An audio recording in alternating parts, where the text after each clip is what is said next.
그런데 이제 제가 오늘 그 콜럼바에 대한 이야기를 하게 된 것이 그 연도를 보시면 이분이 521년에 태어나서 597년도에 돌아가시는 걸로 나오는데 이 597년이 우리 성공의 역사에서는 굉장히 중요한 해잖아요. 왜냐하면 그 교황 그 데그리고리우스가 이 브리타니아 섬에 우리가 지금은 이제 캔터베리의 어거스틴 혹은 아우구스티누스를 기억하는 초대 캔터베리 대주교로 이제 카운트가 되는 분이죠. 지금이 104대인가요? 그런데 이제 아무튼 그 104대에 이르는 그 캔터베리 대주교의 그 계보에 그 일대가 되는 분이 바로 이제 이 그레고리우스 교황이 597년에 사실은 이분은 이제 로마의 그 안드레아 그 베네딕토 수도원의 수도 원장이었죠. 근데 이제 그 40명의 수도사들과 함께 브리타니아 섬에 이 로마 교회가 보낸 이제 선교단 수장으로 이제 오게 되는 해죠. 그리고 공식적으로 이 브리타니아 섬에 있는 그 교회가 로마 교회와 합병이 되는 연도는 여러분 잘 아시다시피 664년이잖아요. 그 휘트비 시노드.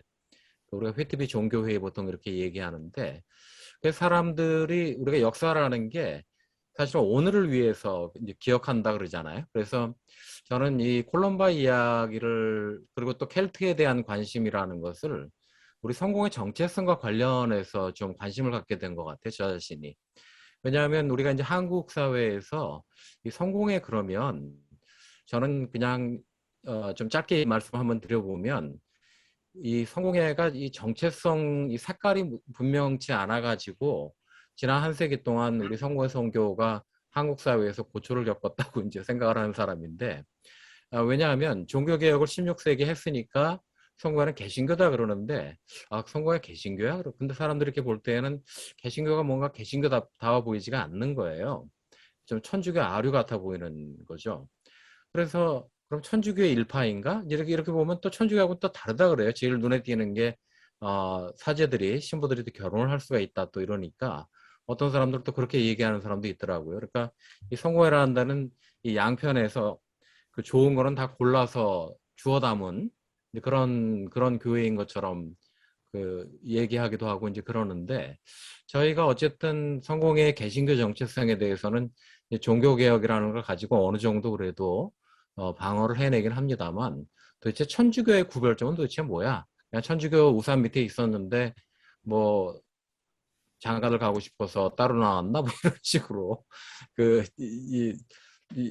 되는 거죠. 그래서 저는 우리 성공회가 천주교와 천년을 함께 했으니까 그죠? 로마 교회와 천년을 함께한 교회니까 당연히 뭐 천주교 사람들도 그렇게 얘기하더라고요. 그러니까 이 서방 교회 내에서는 성공회와 그 천주교가 가장 그 가까운 교회다 뭐 이런 식으로 이제 표현을 합니다만 뒤집어 말하면 그러면 이것이 따로 구별돼야 되는 성공회만의 독자성이 도대체 그럼 뭐냐 이런 얘기를 할 때 저는 이 역사라고 하는 것이 아무리 좀 무의식적으로 가라앉아 있다 하더라도 그 역사 속에서의 그 오랜 그 연원 같은 것들이 집단 무의식에서 형태를 바꿔서 계속 반복해서 재등장한다 이런 생각을 하는데 이제 그렇게 놓고 볼 때에는 이 켈트 교회가 그러니까 브리타니아 섬에 이제 그 있었던 그 옛날 교회 그러니까 로마 교회 합병되기 이전의 교회를 그냥 통칭해서 이제 켈트 교회라고 한다 그러면 이 켈트 교회를 좀 기억하는 것이 우리 성공의 독자성을 기억하는데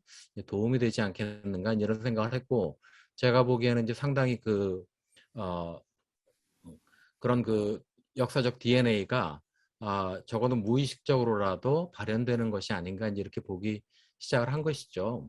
좀 딴 얘기이겠습니다만 저는 오늘 한국 사회를 이제 바라볼 때에도 어, 예를 들면 이제 조선 말에 조선이 붕괴되고 나서 5가지 조선이 나온다 그러죠. 하나는 이제 친중 위정척 사파. 근데 친중 위정척 사파는 제가 보기엔 다분히 지금 이 민주당 쪽 사람들이 이제 그런 성격을 좀 드러내는 것 같고, 그 다음에 이제 친일 개화파가 나오고, 그 다음엔 저 뭐야 저 친미 근데 친미 개화파는 사실 기독교파죠. 지금은 뭐 그 누구의 저 정광훈 같은 이상한 양반이 이제 기독교의 이미지를 대변하고 있어서 참 그러지 않아도 이 한국 사회의 개신교 폄하 현상을 가속시킨다고 아쉽게 생각을 합니다만 어쨌든 그 역사적 뿌리가 이제 그렇게 반복돼서 등장하는 것 같거든요. 또 하나는 이제 친러 그 사회주의 혹은 공산주의파들이 있죠. 우리 성공회대학교도 한 발은 그쪽에 상당히 이제 걸쳐져 있는 것 같아요. 그다음에 이제 다섯 번째 조선인은 그러면 다섯 번째 한국인은 그럼 뭘까? 그러면 역사에 늘 있는 이 목소리 없는 백성들이죠. 이 성서에 나오는 이 벙어리 귀신 들린 사람처럼 이 말을 빼앗긴 이제 그런 사람들 역사로도 잘 기록이 안 되고 이제 그런 것인데 그런 것들이 오늘 현실 사회에도 중첩돼서 이게 보이듯이 저는 지금 우리 이 천주교와 이 개신교 사회에 끼워져 있는 우리 성공의 한 줌도 안 되는 이 작은 교회의 이 독자적 정체성을 구별하는데 굳이 켈트 교회 같은 그 고대 교회를 왜 지금 소환하는가? 그래 보면 이런 그 역사적 뿌리라는 것이 적어도 집단 사이키 안에는 있는 게 아니냐라는 생각을 이제 해보는 거죠. 그 얘기를 이제 오늘 좀 해보려고 하는데 여기 이제 뭐 이 코는 그냥 넘어가고 간단히 한번 그 전설 같은 이야기를 보자 그러면 이 아이오나 혹은 이오나 여러분 지금 이오나 아이오나 섬에 그 초교파 커뮤니티가 있죠. 그 아이오나 커뮤니티라는 게 있죠. 그 스코틀랜드 섬이잖아요. 그래서 이 콜롬바라는 분은 아일랜드 사람이지만 이 스코틀랜드 선교에 굉장히 기여한 그런 인물이죠. 근데 이분이 바로 아이오나 혹은 이오나 섬에 거점을 잡고 거기에 이제 수도원을 세우고 스코틀랜드 선교에 이제 힘을 썼다라는 것인데 저는 오늘 이 콜롬바 얘기를 하면서 세 가지 점에 그 들으시는 분들이 주목해 줬으면 좋겠어요. 하나는 이 켈트교의 수도 영성이라는 것, 수도원 영성이라는 것. 이게 저는 오늘 21세기에 지금 다소 혼란에 빠져 있는 이 그리스도교 교회가 새로운 선교의 방향을 찾아가는 데 있어서 다시 고려해 봐야 되는 그 중요한 한 지점이라고 생각을 하거든요.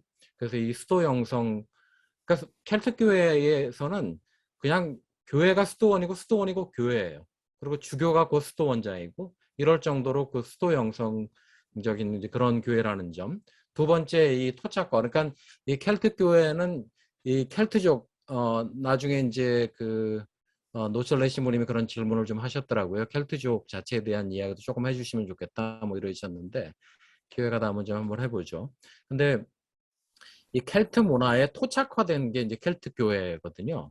그래서 저는 이 토착화라는 것도 다시금 그 21세기의 선교의 방향을 찾아가는데 중요한 키워드다. 왜냐하면 그리스도교 2000년의 역사에서 크게 세 번의 패러다임 전환이 있다고 그러죠. 화학 변화가 일어나는데 첫 번째는 이제 그리스 형이상학과 만나는 것이고 두 번째는 근대여사 과학과 만나는 것이고 세 번째는 지금도 현재 진행이지만 그 타종교 특히 동양적 영성과 만나는 일이라고 얘기를 하는데 저는 그 점에 있어서 앞으로 한국 교회가 길을 찾아가는 데 있어서 다분히 한국적 영성을 찾으려는 노력이 이제 필요한 것이 아니냐 이런 생각이 좀 하고요. 그 다음에 이 켈틱 교회는 그 이동성, 세 번째 키워드는 이동성이에요. 그러니까 어떤 건물을 짓고 이렇게 뭐 하기보다는 켈트 문화 자체에서 드루이드라는 그런 그 제사장이고 마법사이기도 하고 그런 사람들이 떡갈나무 숲에 모여서 이제 집회를 가지고 이제 그랬다는 것처럼 이 켈틱 교회 자체가 자연 속에서 모였고 떡갈나무 숲에서 모이고 뭐 그랬대요. 그래서 이제 이런 것들이 뭔가 구체화는 어떻게 할지라도 앞으로 우리가 이 언택트의 시대에 이 어떤 선교적 상상력을 갖는데 좀 도움이 되는 그런 요소이지 않겠나 뭐 이런 생각을 해보는 것이죠. 그래서 거기에 초점을 맞춰서 콜롬바 얘기를 이제 그냥 해보면 이분들이 이 콜롬바의 이 선교 활동을 보면요. 뭐 교회를 개척했다 이런 식의 느낌보다는 수도원 중심으로 돌아가는 거예요. 근데 이게 사실은 그 켈틱 교회의 특징이기도 하거든요. 그래서 나중에 597년에서 664년 사이에 무슨 일이 벌어졌느냐 그러면 사실은 로마 교회에서 들어온 그 선교단, 그러니까 이 사람들은 남쪽에 이제 캔터베리의 거점을 잡고 남쪽에서 북쪽으로 올라가면서 선교를 했고 이 약간 좀 앵글로색슨 침략 이후로 북서부로 좀 밀리긴 했지만 이 켈틱 교회는 주로 아일랜드의 거점을 잡고 스코틀랜드를 통해서 혹은 웨일즈를 통해서 북쪽에서 남쪽으로 내려오는 방식으로 이제 선교를 하고 있었고 이 두 선교의 경쟁을 이제 정리하기 위해서 열린 회의가 휘트비 종교회의였다는 것이죠. 그래서 물론 그 휘트비 종교회의에서는 결과적으로는 로마 교회의 밑으로 들어가기로 이제 결정을 하게 되지만 이제 그것은 다분히 이제 당대의 그 정치적인 로마 제국 밑으로 들어가는 게 좋으니까 그런 결정이지 않겠는가 뭐 이렇게 얘기를 하는 거고요. 그래서 저는 이 콜롬바가 이제 수도원을 세우면서, 그래서 이오나 섬에도 수도원을 세우고 선교를 하는 것이죠. 그래서 이런 상상력이 오늘날에도 굉장히 이제 의미가 있지 않겠는가 싶어서 다시 한번 들여다본 거고요.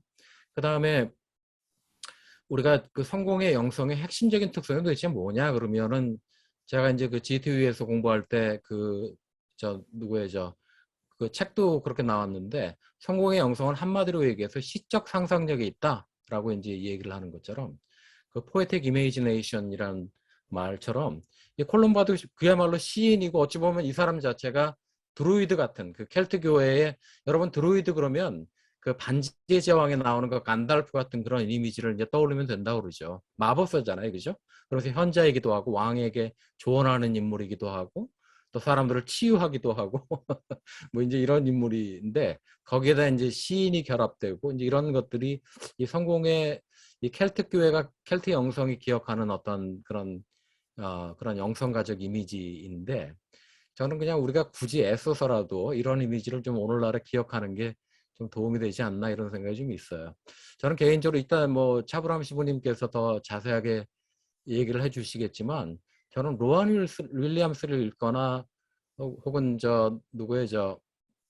하여튼 그런 분들을 이렇게 읽으면, 이런 그 시적인 언어들 때문에 독일 쪽에서 공부하신 분들이 이런 분들을 읽기 좀 힘들어한다는 얘기를 들었거든요. 너무 색깔이 좀 달라서. 박태희 씨, 우리 그런가요? 그래서 이 로안 윌리엄스가 너무 시적으로 글을 쓰니까 사람들이 이게 너무 심오하고 어떤 데는 말도 안 되는 것 같고 뭐 이제 그런다는 거죠. 그래서 저는 그 속에서도 저 혼자만의 생각인지 모르겠지만, 여전히 그런 켈트 유전자가 우리 성공의 영성과 학문에는 계속 발현되는 거 아니냐, 이런 생각을 좀 하는 사람이거든요. 그 다음에 이제 또 하나는 이제 켈트 영성의 특징이기도 하고 콜롬바의 특징이기도 한데, 이 자연과 동물에 대한 친화성이 있어요.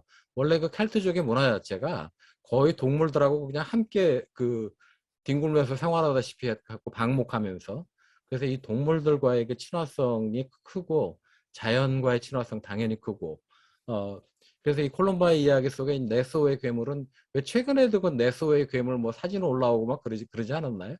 근데 그런 것처럼 그 네소의 괴물 이야기가 나오더라고요. 재밌더라고요. 근데 이제 그 괴물한테 뭐 얘기를 해가지고 사람 좀 물어뜯지 말아라 그랬더니 뭐 안 물어뜯었다고 뭐 이런 얘기도 나오고, 그 다음에 예언을 하는 거예요. 몇 날, 몇 월, 며칠에 학이 한 마리 이렇게 날라오는데 굉장히 굶주린 학이 날라올 테니까 그 학을 받아다가 뭐 몇 날, 며칠을 잘 돌봐줘라. 그래서 보내줘라. 뭐 이렇게 했는데 진짜로 그날에 이제 학이 날라오더라.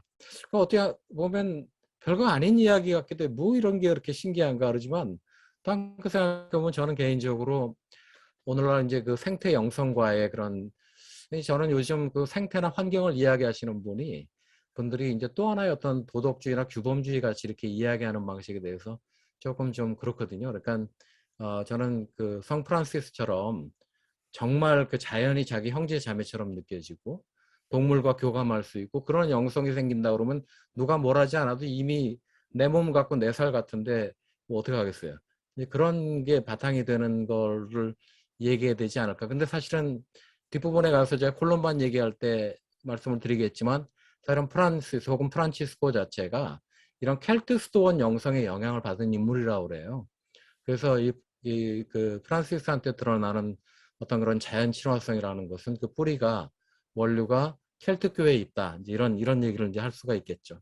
눈물을 흘리는 말은 이제 뭐 콜롬바가 이제 임종할 때가 되니까 그 말이 뭐 눈물을 흘렸다 이런 미리 알고 또 그런 거고. 자, 그다음에 이제 이 켈트교회의 일상의 영성이라는 것도 저는 이 성공의 DNA에 장착된 것이다, 이렇게 좀 생각을 해요. 그래서 성공의 영성은 그 이집트의 수도승들 같이 어떤 초인적인 금욕 생활을 하는 이제 그런 분들이 그 영웅인 게 아니고, 일상생활 속에서 일도 하고, 심지어는 그 켈트 수도사들은 결혼도 허용이 됐다고 그러잖아요. 그래서 이제 그런 모습들이 이제 오늘날에 이르러서도 이 성공회의 풍모 속에는 거의 집단 사이클에 이렇게 내재된 유전자처럼 발현되는 것이 아니냐. 이제 저는 이제 그런 얘기를 하고 싶은 것이죠. 그래서 여기 이제 콜롬바의 이야기도 보면 이 양반이 돌아다니면서 이제 켈트교 주교들을 만나면, 주교들이 뭐 방앗간에서 뭐 일을 하다가 뭐 나오고 뭐 그런 얘기들이 나오거든요. 그래서 저는 그거를 또 어떤 상상을 좀 해봤냐 그러면 당장 우리 한국 성공회 자체가 앞으로 이 그 비급여 사제의 생활이 더 확산될 게 아닌가 저는 그런 생각도 좀 한편으로는 해서 그래서도 눈길에 좀 들어왔던 게 아닌가 싶습니다. 어쨌든 그런 상상도 좀 해보고요. 그다음에 아까 말씀드린 것처럼 이 켈트의 그 성인들은 계속 이동을 해요. 여행을 해요. 그 나그네가 뒤에 잠깐 언급할 그 콜롬반 이름도 비슷하죠. 콜롬바이 좀 더 후배이긴 합니다만 그 콜롬반 그 천주교에도 콜롬반 스토어에 있잖아요. 저도 예전에 제 영적 지도자가 거기 있어갖고 한 달에 한 번씩 드나들고 그랬습니다만 이제 그럴 정도로 근데 거기가 이제 아일랜드 신부님들이시거든요. 근데 후대까지 켈트 교회가 가장 오래 존속된 땅이 사실은 아일랜드죠. 그래서 그런 이 선교 여행이라는 이런 이동성도 이제 오늘날 우리가 좀 상상력을 갖기에 좀 좋은 그런 내용이 아닌가 이런 생각이 좀 제가 하고 싶은 얘기는 대충 다 이 안 속에 다 녹아 예, 예, 있었던 것 같아요. 알겠습니다. 네, 예. 그 정도 얘기하죠. 네.